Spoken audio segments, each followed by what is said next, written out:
Kisah Nabi Zakaria alaihi salam.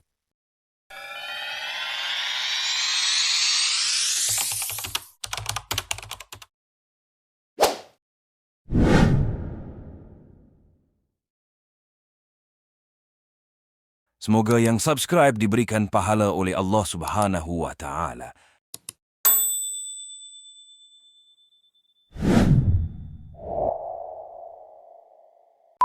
Nabi Zakaria. Pendidikan dalam Islam tentu sangat erat kaitannya dengan sejarah serta kisah para nabi dan rasul.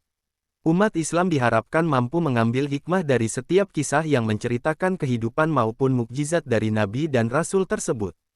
Kisah dapat dimaknai sebagai media untuk memberikan petunjuk kepada umat manusia yang digunakan Allah dan diambil dari ayat dan surat-surat Al-Quran. Kisah dari nabi dan rasul tersebut umumnya mengandung unsur akidah, ibadah, dan akhlak sehingga diharapkan mampu memberikan pesan kepada kaumnya di samping juga untuk dijadikan pedoman bagi umat muslim. Kisah Nabi Zakaria yang akan dibahas di bawah ini tentunya bermuatan nilai-nilai yang dapat merubah akhlak umat Islam menjadi lebih baik dengan meniru akhlak Nabi Zakaria yang terpuji. Riwayat singkat Nabi Zakaria alaihi salam. Nama Zakaria disebut dalam Alkitab dan juga Al-Quran sebanyak 8 kali. Menurut riwayat, ia diangkat sebagai nabi tepatnya pada tahun 2 sebelum Masehi, tepatnya pada saat ia berusia 90 tahun dan ditugaskan untuk memperbaiki kaum Bani Israel di Palestina. Nabi Zakaria memiliki seorang putra semata wayang yang bernama Yahya yang nantinya juga diangkat menjadi nabi.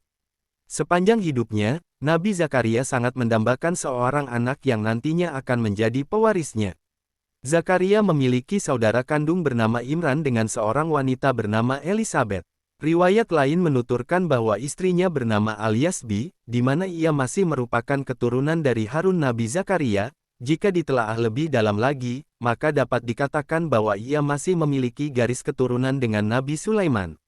Zakaria diutus sebagai nabi. Ketika diangkat sebagai nabi pada usia 90 tahun, ia berdoa siang dan malam tanpa henti dan memohon kepada Allah agar dapat dikaruniai seorang anak yang nantinya akan dapat meneruskan dakwahnya khususnya pada Bani Israel.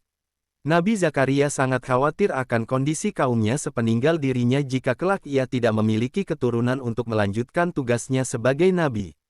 Nabi Zakaria sangat khawatir jika Bani Israel akan kembali kepada cara-cara hidup mereka yang penuh dengan kemungkaran dan kemaksiatan, terlebih-lebih jika umatnya berkemungkinan untuk mengubah syariat Musa dengan menambah atau mengurangi isi kitab Taurat sesuai dengan kehendak mereka. Kisah Nabi Zakaria alaihi salam dan Maryam binti Imran.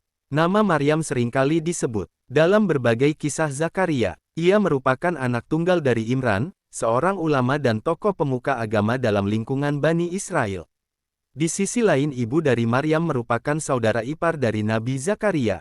Dikisahkan, ibu dari Maryam merupakan seorang perempuan yang mandul sehingga sejak menikah dengan Imran ia sama sekali belum pernah merasakan kebahagiaan karena dapat melahirkan seorang anak. Ia merasakan kesedihan dan kesepian yang mendalam karena persoalan tersebut. Ia berharap dapat diberikan keturunan karena ia menganggap bahwa dengan lahirnya seorang anak, maka kondisi keluarganya juga akan semakin harmonis.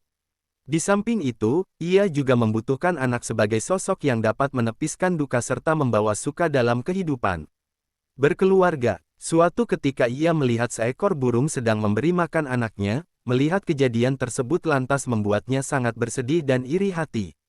Di lain waktu ia diperlihatkan pada seorang ibu yang sedang mengandung. Peristiwa tersebut juga semakin membuat ia sedih dan terus membuatnya ingin segera dikaruniai seorang anak. Waktu terus berganti, di sisi lain usianya juga semakin tua, namun keinginan untuk memiliki keturunan tak juga kunjung dikabulkan. Berbagai cara telah ia coba dan beribu nasihat telah ia lakukan, namun tetap saja tak kunjung membuahkan hasil. Setelah semua daya dan upaya seorang makhluk telah dilakukan, akhirnya istri Imran menyadari bahwa semua daya dan upaya berasal dari kehendak Allah, di mana ia merupakan tempat satu-satunya di mana semua makhluk seharusnya berharap. Maka ia bertekad membulatkan harapannya hanya kepada Allah bersujud siang dan malam dengan penuh khusyuk dan kerendahan hati. Nabi Zakaria bernazar dan berjanji kepada Allah bila permohonannya dikabulkan, maka ia akan mengikhlaskan anaknya untuk dijadikan pelayan, penjaga, serta mengabdikan sepenuhnya jasa anaknya pada rumah suci Baitul Maqdis. Karena keikhlasannya, ia sama sekali berencana untuk tidak mengambil manfaat dari anaknya berdasarkan kepentingan dirinya atau kepentingan keluarganya.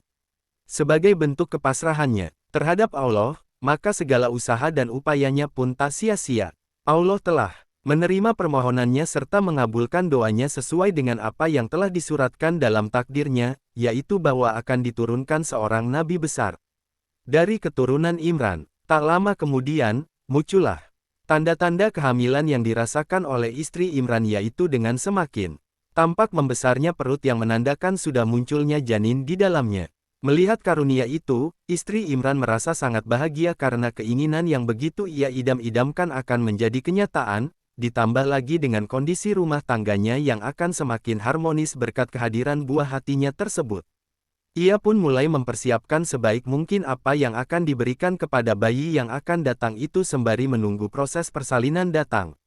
Namun sebelum hari bahagia itu datang, istri Imran kembali diberi cobaan oleh Allah. Imran, sang suami yang sangat dicintai dan sayanginya, serta orang yang selama ini menemaninya berdoa dan berharap, tiba-tiba direnggut nyawanya oleh Israel sehingga meninggalkan istrinya yang sedang berada dalam kondisi hamil tua. Rasa sedih menimpa istri Imran akibat ditinggal suami yang disayangi bercampur dengan rasa sakit dan letih yang dirasakannya karena proses kelahiran bayi yang dinantikannya. Tak lama kemudian, akhirnya bayi yang diidam-idamkan dapat lahir dengan kondisi selamat. Namun muncul sedikit kekecewaan dari raut muka si ibu karena tidak sesuai dengan harapan akan jenis kelamin bayi yang dilahirkannya. Kekecewaan tersebut muncul akibat lahirnya seorang bayi dengan jenis kelamin perempuan, padahal saat itu sang ibu sangat mengharapkan bayi yang dilahirkannya adalah laki-laki. Di samping itu ia juga telah bernazar akan putra yang dinantikannya kelak telah dijanjikan untuk dihebahkan kepada Baitul Maqdis.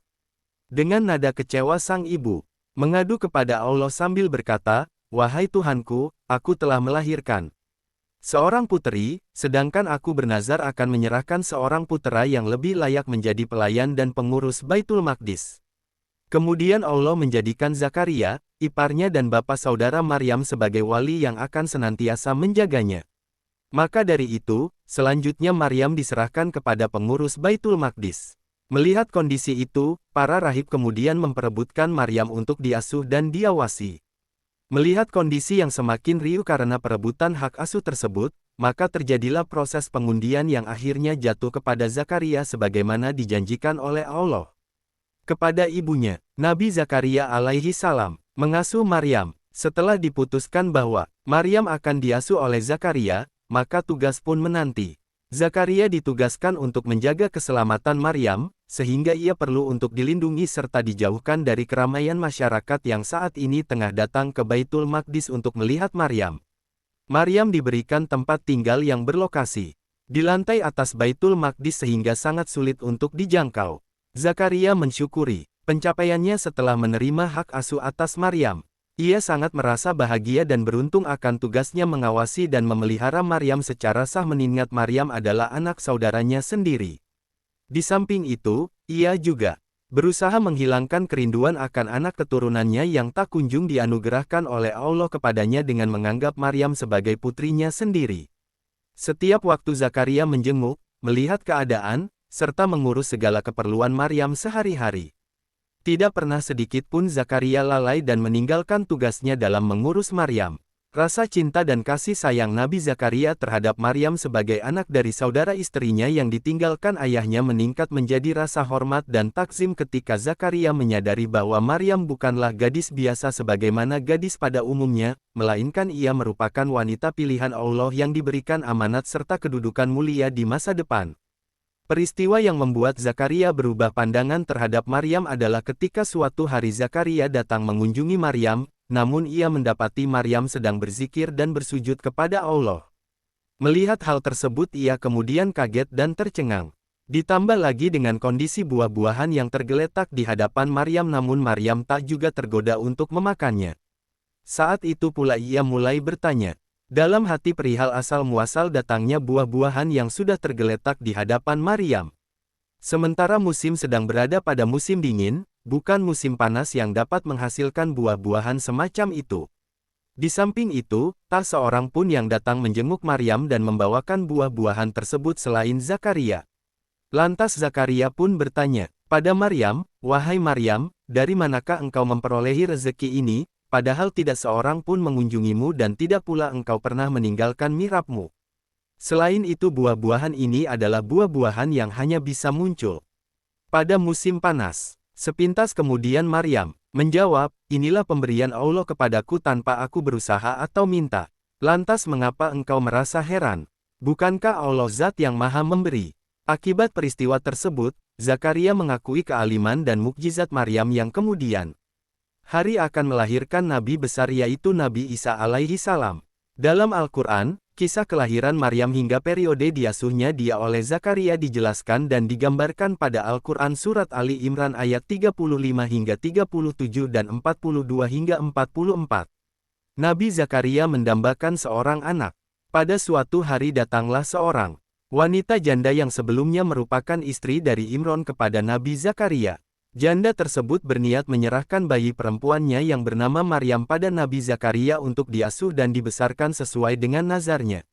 Namun kejadian tersebut memunculkan persoalan, yaitu terkait siapa orang yang berhak mengurus Maryam. Untuk memecahkan kebuntuan tersebut, maka diberlakukanlah pengundian. Proses pengundian dilakukan dengan melemparkan pena ke dalam bejana yang telah terisi air di dalamnya. Barang siapa memiliki pena yang dapat mengapung, maka orang itulah yang berhak mengurus Maryam. Setelah masing-masing imam melemparkan penanya ke dalam bejana, selanjutnya dapat diketahui hasilnya dan dapat ditentukan siapa yang berhak mengurus Maryam. Ternyata pena Nabi Zakaria lah yang mengapung sehingga beliau berhak menjadi ayah asuh Maryam. Di samping itu semua kebutuhan Maryam juga ditanggung oleh Nabi Zakaria. Namun kemudian rasa sayang Nabi Zakaria pada Maryam berubah menjadi rasa takjub karena sebuah peristiwa tertentu. Suatu hari Nabi Zakaria menjenguk Maryam dan dikagetkan oleh munculnya buah-buahan yang hanya dapat tumbuh ketika musim panas di dekat mihrab Maryam, padahal saat itu musim dingin. Namun dengan tegas Maryam menjelaskan bahwa semua buah-buahan itu berasal dari Allah. Mendengar jawaban tersebut, sontak Nabi Zakaria takjub dan tergetar. Mengingat bahwa ia tak kunjung dianugerahi anak, lantas saat itu juga ia bermunajat kepada Allah dan memohon agar dikaruniai anak. Saat itu juga turun firman Allah Subhanahu wa Ta'ala melalui malaikat Jibril bahwa Nabi Zakaria akan segera dikaruniai anak bernama Yahya, dengan munculnya tanda yaitu ia tak bisa bicara selama 3 hari 3 malam.